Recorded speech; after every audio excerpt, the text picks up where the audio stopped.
안녕하세요. 공인중개사 이장입니다. 이번 시간 건강보험 피부양자 유지 요건입니다. 우리 일상에서 반드시 필요한 없어서는 안 될 건강보험. 그렇지만 그 부담이 만만치가 않습니다. 특히 지역가입자라면 더더욱 그렇습니다. 가장 이상적인 것은 직장 다니는 배우자나 부모, 자식 밑으로 피부양자로 남아 있는 것입니다. 그런데 이 요건도 깐깐해졌네요. 지난해 2차 개편으로 35만 명 정도가 탈락을 했다고 하네요. 아마도 주택을 전세나 월세 주면서 임대소득이 발생하면서 탈락한 분들이 많았을 것으로 보입니다. 까다로워진 건강보험 피부양자 자격, 소득요건과 재산요건 모두 충족을 해야 하는데 알기 쉽게 정리를 해드리겠습니다. 구독, 좋아요는 필수입니다. 시작하겠습니다.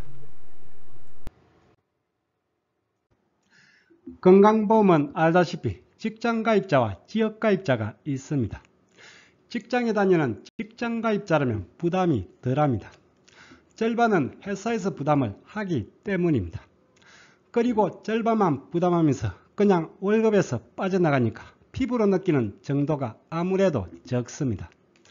그렇지만 지역가입자라면 100% 본인 부담입니다. 매달 내게 되는 일종의 세금이라고 보면 되겠네요. 그리고 그 금액도 만만치가 않습니다. 참고로 직장가입자는 개인별 부가입니다. 그렇지만 지역가입자는 세대별 부가입니다. 직장에 다닌다면 직장가입자, 그렇지 않다면 지역가입자. 그런데 여기에 또 하나가 있습니다. 피부양자입니다. 직장에 다니는 배우자나 부모, 자식이 있다면 피부양자가 될 수가 있습니다. 피부양자가 된다면 부담할 근거료는 없습니다. 그야말로 공짜인 셈이 되겠네요. 그렇지만 여기엔 요건이 있습니다. 소득요건과 재산요건, 이 두 요건을 모두 충족을 해야 피부양자로 남아 있을 수가 있습니다. 이번 시간은 직장 다니는 배우자나 부모, 자식 밑으로 건강보험 피부양자가 되기 위한 또는 자격을 계속 유지하기 위한 이 소득요건과 재산요건이 뭔지를 한번 보겠습니다. 국민건강보험 홈페이지에 나와 있는 피부양자의 정의입니다. 직장가입자에게 주로 생계를 의존하는 사람으로서 소득 및 재산이 보건복지부령으로 정하는 기준 이하에 해당하는 사람을 말함. 직장가입자에게 주로 생계를 의존하는 사람입니다. 즉 피부양자가 되기 위해서는 가족 중에 누군가는 직장에 다니고 있어야 하네요. 그리고 소득 및 재산이 정해진 기준 이하에 해당이 돼야 하네요. 즉 소득요건과 재산요건을 모두 충족을 해야 피부양자가 될 수 있다는 얘기입니다. 소득요건과 재산요건, 이 두 요건을 모두 충족을 해야 합니다. 소득은 매년 5월에 신고하는 전년도 소득세 신고 금액이 기준입니다. 그리고 재산은 매년 6월 1일 기준 재산세 가세 자료입니다. 즉 6월 1일 기준으로 보유하고 있는 주택이나 상가, 토지 등이 가세 자료입니다. 전년도 소득과 6월 1일 현재 재산이 기준이 되어 피부양자 자격을 취득할 수도 그리고 상실할 수도 있습니다. 이렇게 해서 11월분 보험료부터 적용입니다. 그리고 참고로 소득요건은 부부가 모두 충족을 해야 합니다. 부부 중에 한 명이라도 기준을 초과한다면 부부 모두 피부양자 자격이 상실됩니다. 그렇지만 재산은 부부 각자입니다. 부부 중에 한 명이 기준을 초과했더라도 한 명은 상실되지만 나머지 한 명은 유지가 됩니다. 소득이든 재산이든 모두 각자의 소득과 재산으로 가세가 되지만 이렇게 적용은 다릅니다. 특히 소득은 신경을 써야 합니다. 남편의 임대소득으로 기준을 초과했다면 남편과 아내 둘 다 자격이 상실됩니다. 어쨌든 피부양자가 되기 위해서는 소득요건, 재산요건 모두 충족을 해야 하는데 지금부터는 어떤 요건인지 하나씩 보겠습니다. 공단 홈페이지에 나와 있는 자료입니다. 피부양자 자격 인정기준 소득요건과 재산 요건입니다. 첫 번째, 직장가입자의 피부양자가 되리는 사람은 다음 항목에서 정하는 소득요건을 모두 충족하여야 한다. 소득요건입니다. 그리고 두 번째, 피부양자 자격 재산 요건입니다. 알기 쉽게 정리를 해서 설명을 드리겠습니다. 첫 번째, 피부양자 자격 소득 요건입니다. 일정 소득 이하일 때 피부양자가 될 수가 있습니다. 반대로 일정 소득을 초과한다면 탈락이 되겠네요. 소득의 연간 합계액이 2천만 원 이하입니다. 연소득 2천만 원 이하, 이게 소득요건 기본 원칙입니다. 기존은 3,400만 원이었네요. 그러다가 지난해 2차 개편으로 2천만 원으로 하향이 되면서 축소가 됐습니다. 소득의 연간 합계액이 2천만 원 이하. 여기서 말하는 소득은 이자소득, 배당소득, 사업소득, 근로소득, 연금소득, 기타소득, 많이들 들어본 종합소득입니다. 이 종합소득의 연간 합계액이 2천만 원 이하일 때 피부양자 자격이 유지가 됩니다. 참고로 여기 연금소득은 공적연금, 즉 국민연금이나 공무원연금 등이 되겠네요. 공적연금만 해당입니다. 그리고 사업소득은 별도로 따로 판단을 합니다. 즉 사업소득은 2천만 원 이하라도 피부양자에서 탈락이 될 수도 있습니다. 따로 판단을 한다는 사업소득을 한번 보겠습니다. 첫 번째, 등록 사업자입니다. 세무서에 사업자 등록을 하고서 사업을 하는 경우입니다. 저 같은 자영업자가 여기에 해당이 되겠네요. 이 경우는 사업소득이 제로, 즉 사업소득이 없어야 피부양자가 될 수 있습니다. 역으로 사업자 등록을 하고서 사업을 한다면 소득이 1원이라도 발생한다면 피부양자에서 탈락한다는 뜻입니다. 그리고 여기 사업소득은 매출액이 아닙니다. 수익금액에서 필요경비를 차감한 금액입니다. 즉 5월에 소득세를 1원이라도 내게 된다면 피부양자에서 탈락이 된다는 얘기입니다. 두 번째는 미등록 사업자입니다. 세무서에 사업자 등록을 안고서 사업을 하는 분들입니다. 보험이나 카드 영업 하시는 분들이 여기에 해당이 되겠네요. 이 경우는 사업소득이 연 500만 원 이하일 때 피부양자가 될 수가 있습니다. 정리를 하면 사업자 등록을 하고서 사업을 한다면 사업소득이 없어야, 그리고 사업자 등록을 안고서 사업을 한다면 사업소득이 연 500만 원 이하일 때 피부양자 자격이 유지가 가능합니다. 그렇지만 주택 임대소득은 또 다릅니다.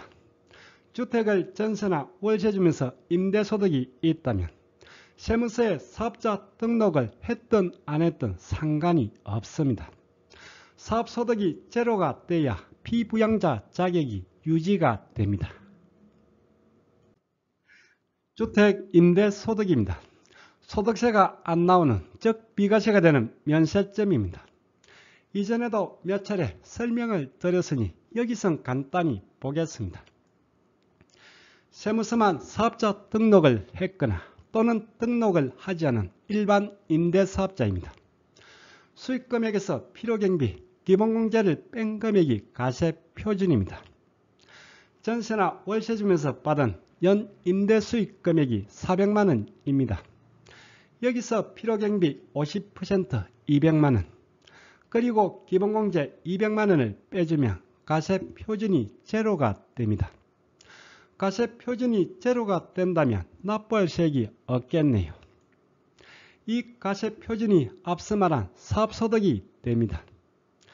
주택 임대소득은 과세표준이 제로가 된다면, 즉 연 임대수익금액 400만 원까지는 소득세가 안 나오면서 동시에 피부양자 자격이 유지가 됩니다.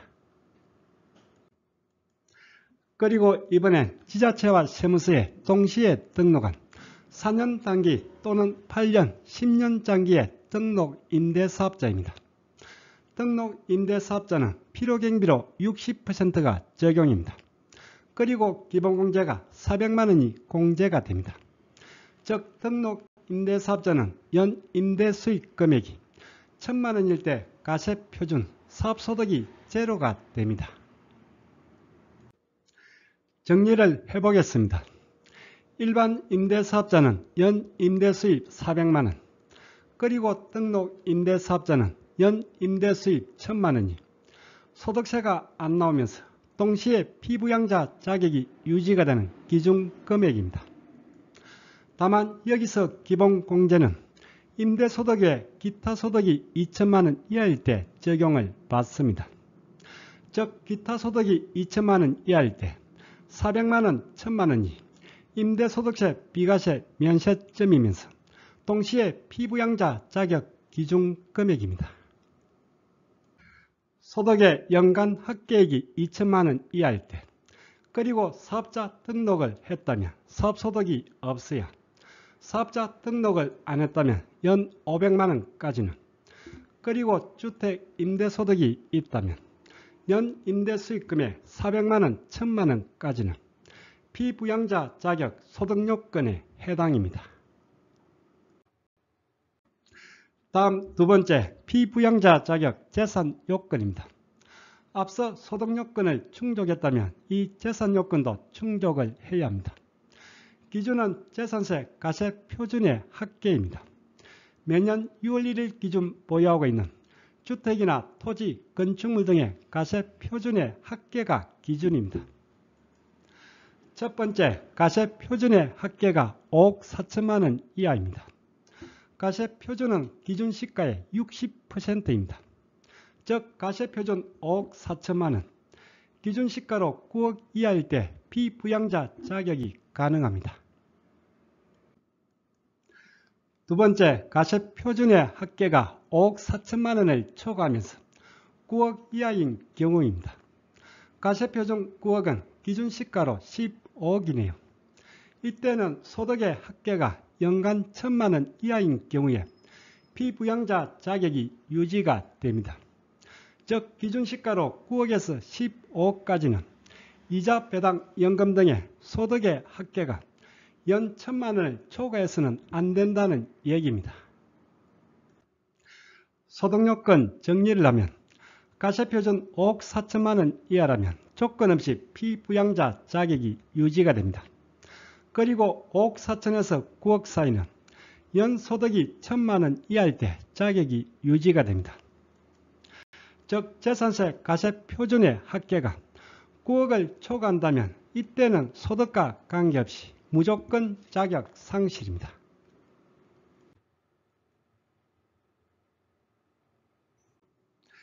건강보험 피부양자 자격 요건, 소득요건과 재산요건을 한 번에 보겠습니다. 이번엔 역으로 상실요건을 해서 보겠습니다. 소득요건 그리고 재산요건 어느 하나라도 기준을 초과한다면 상실 대상입니다. 먼저 소득요건입니다. 소득의 합계가 연 2천만원을 초과한다면 상실 대상입니다. 그리고 사업소득입니다. 사업자 등록을 했다면 사업소득이 1원이라도 발생한다면 상실 대상입니다. 사업자 등록을 안 했다면 연간 사업소득이 500만원을 초과한다면 상실 대상입니다. 그리고 주택 임대소득입니다. 비과세 면세점을 넘어간다면 상실 대상입니다. 일반 임대사업자는 연수익금액 400만원, 등록 임대사업자는 연수익금액이 1000만원을 초과한다면 피부양자 자격 상실 대상입니다. 다음 재산 요건입니다. 가세표준 5억 4천까지는 자격이 유지가 됩니다. 가세표준의 합계가 5억 4천을 초과하면서 9억 이하인 경우입니다. 연소득이 1000만원을 초과한다면 자격 상실 대상입니다. 그리고 가세 표준이 9억을 초과한다면, 즉 기준시가로 15억을 넘어간다면 이때는 무조건 자격 상실 대상입니다.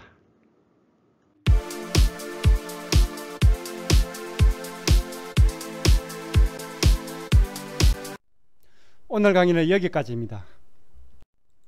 다음 시간에 더 유익한 내용으로 찾아뵙겠습니다. 끝까지 보신 분은 구독 그리고 좋아요 부탁드립니다. 감사합니다.